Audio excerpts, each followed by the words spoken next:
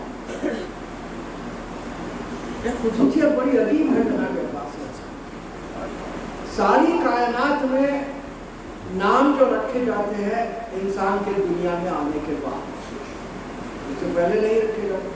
تاکہ رسالت مآب کا نام، مولائے کائنات کا نام اس دنیا میں ظاہری طور پر اس دنیا میں آنے کے بعد رکھا ہے. لیکن جناب عباس علیہ السلام ایک ایسی ہستی ہے جس کا نام اس دنیا میں آنے سے پہلے رکھا. شہزادی حنین نے مولائے کائنات سے ارشاد فرمایا کہ میرا ایک بیٹا ہوگا، اس کا نام عباس ہے. اس دنیا میں آنے سے پہلے جناب عباس علیہ السلام کا نام شہزادی رکھا. عجیب منزل، کیا مقام ہوگا جناب عباس علیہ السلام. دیکھیے جو خاندان ہے بنی ہاشم کا خاندان، جہاں رسول اس منزل پر ہے کہ کوئی حرم کا حسین کہلاتا ہے، کوئی حجاز کا خمر کہلاتا ہے، تمام خمر کہلاتے ہیں. لیکن ان تمام میں قمر بنی ہاشم کہلانا اس بات کی دلیل ہے کہ سارے جتنے افراد ہیں اس بنی ہاشم میں ان سب سے زیادہ حسن جناب عباس کا ساتھ. حسن صرف صورت کا نہیں تھا، جناب عباس کے پاس سیرت کا بھی تھا. سیرت کس منزل پر تھی جناب عباس. اور عجیب منزل ہے، لوگ کہتے ہیں وفا وفا وفا، لیکن حقیقت یہ ہے کہ وفا کے ساتھ اطاعت جس منزل پر جناب عباس علیہ السلام نے پیش کی ہے کسی نے پیش کی. آئیڈیل مثالی طور پر جناب عباس علیہ السلام نے اطاعت پیش کی ہے. اور اطاعت کس کس کی؟ تاکہ ماں کی اطاعت. ماں نے کہہ دیا کہ کبھی شہزادی زینب سے آنکھ ملا کے بات نہ کر. ساری زندگی آنکھ ملا کے بات نہیں کرتی. اور ماں نے درس دیا جس وقت تشریف لائی ہے، ایک مرتبہ اس در پہ آنے کے بعد سجدہ کرتی ہیں اور ارشاد فرماتی ہے کہ بچوں میں تمہاری ماں بن کے نہیں آئی ہوں، خدمتگار بن آئی ہوں.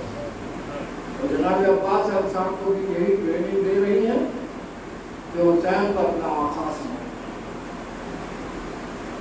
شہزادیوں کو اپنی شہزادی سمجھنا، کسی سے آنکھ ملا کے بات نہ کرنا. جناب عباس علیہ السلام یہ ساری ہدایتوں پر عمل کرتے چلے جائیں. اس بار آپ نے سننا چاہتا ہوں کہ جناب عباس علیہ السلام کی ہستی وہ ہے کہ جس سے ہر ہستی کو آس تھی. جس وقت قافلہ مدینہ سے روانہ ہو رہا تھا، ایسے میں امام حسین علیہ السلام کو آواز آتی ہے صدر جناب سیدہ سے کہ بیٹا عباس کو بلا. جناب عباس آتے ہیں، پائے قبر اپنا سر رکھ دیتے ہیں. ایک مرتبہ آواز آتی ہے عباس میرا حسین تیرے حوالے. معلوم شہزادی کونین کو آس تھی عباس سے. اور اس کے بعد جب قافلہ روانہ ہونے لگا ہے تو ایک مرتبہ معلوم ہوا کہ جناب ام البنین آ رہی ہیں. قافلے کو روکا گیا. جناب ام البنین ارشاد فرماتی ہے کہ بیٹا میں تو عباس کو لے کے جانا چاہتا ہوں. کہا آپ کا بیٹا ہے، لے جائیے. عباس کو لیے ان میں خبر رسول کو تشریف لائی. ایک ہاتھ قبر رسول پر رکھا، ایک ہاتھ اپنے سر پر رکھا، اور اس کے بعد ارشاد فرماتے ہیں عباس کیا ہے؟ عباس کہتے ہیں یہ قبر رسول یہ بھی محترم، یہ ماں کا سر یہ بھی محترم۔ اب ارشاد فرماتے ہیں دونوں کی قسم کھا کے وعدہ کرو کہ جب تک ہاتھ سلامت ہے حسین پر آنچ نہ آئے، شہزادی زینب کی چادر سلامت رہے۔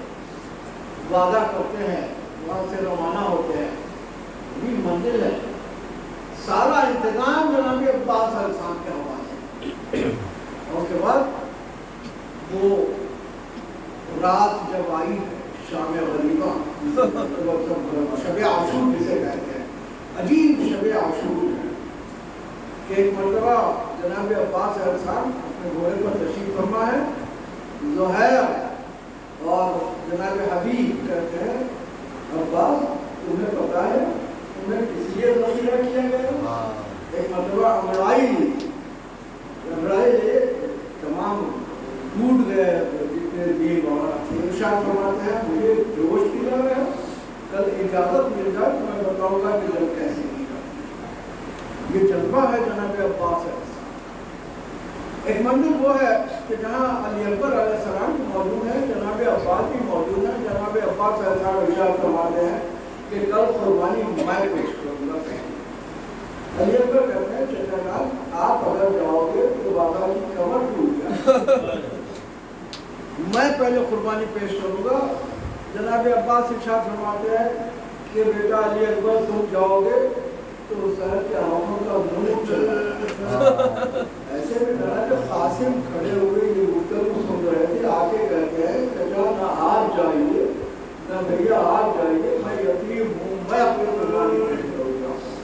ایک مرتبہ لپٹا لیا جناب قاسم کو، ارشاد فرماتے ہیں بیٹا کبھی اپنے آپ کو یتیم نہ سمجھنا، یہ وہ گھرانہ ہے جہاں یتیموں کی پرورش کی جاتی ہے۔ ایک مرتبہ سر پہ ہاتھ پھیرا قاسم پہ، ارشاد فرمایا کبھی اپنے آپ کو نہ یتیم سمجھنا نہ اکیلا سمجھنا، ہم موجود ہیں۔ عجیب منزل ہے، کیا احساسات ہے۔ اور اس کے بعد ایک مرتبہ اپنے تلوار کو سیخل کرتے جاتے ہیں شب عاشور، اور اس کے بعد ارشاد فرماتے ہیں کل مجھے اجازت مل جائے تو میں بتاؤں گا۔ حسین دیکھ رہے ہیں اور اجازت عباس کو نہیں دیتے۔ دن نمودار ہوا، قربانیاں پیش ہونے لگی، گود کے پالے شہید ہونے لگے۔ ایک منزل وہ آئے کہ جہاں جناب عباس علیہ السلام نے دیکھا کہ اب کوئی باقی بچا نہیں سوائے علی اکبر کے، تو آگے کہتے ہیں کہ مولا مجھے اجازت دیجیے۔ کہا عباس تمہیں کیسی اجازت دے دوں، تم میری فوج کے سردار ہو۔ کہا وہ فوج ہی کہاں رہی جس کا میں سردار تھا۔ ایک مرتبہ الاتش کی آواز آئی، فوراً جاتے ہیں جناب سکینہ سے مشق لیتے ہیں، اور اس کے بعد سکینہ کو لیے ہوئے آگے سفارش پیش کرتے ہیں۔ ارشاد فرماتے ہیں کہ سکینہ کے لیے پانی لانے کی اجازت دی جائے۔ اجازت دی امام حسین علیہ السلام نے۔ اب ایک مرتبہ روانہ ہونے سے پہلے شہزادی زینب کے پاس جاتے ہیں اور ارشاد فرماتے ہیں کہ میں جا رہا ہوں۔ تو جناب زینب ارشاد فرماتی ہے جانے سے پہلے ایک واقعہ سن لو، میرا بچپن تھا اور میرے بابا کا آخری وقت تھا، بابا میرے بالوں کے بوسے لے رہے تھے، میں نے پوچھا کہ بابا یہ بالوں کے بوسے کیوں لے رہے ہیں؟ تو ارشاد فرمایا کہ زینب ان بالوں میں رسن باندھی جائے گی۔ اب بعد میں سوچا کرتی تھی جس کے 18 بھائی ہیں اور جس کا عباس جیسا بھائی اس کے بالوں میں رسن کون باندھ سکتا ہے، لیکن عباس تم جا رہے ہو، مجھے یقین ہو گیا کہ وہ وقت آ چکا ہے۔ ہاں اس طرح سارے لوگوں کو آس تھی جناب عباس علیہ السلام سے۔ اور اس کے بعد جب جانے لگے تو جناب سکینہ نے کم سن بچوں کو خالی کولے ہاتھوں میں دیکھے۔ ایک مرتبہ ارشاد فرمایا کہ بچوں میرا چچا پانی لانے جا رہا ہے، پانی آ جائے گا۔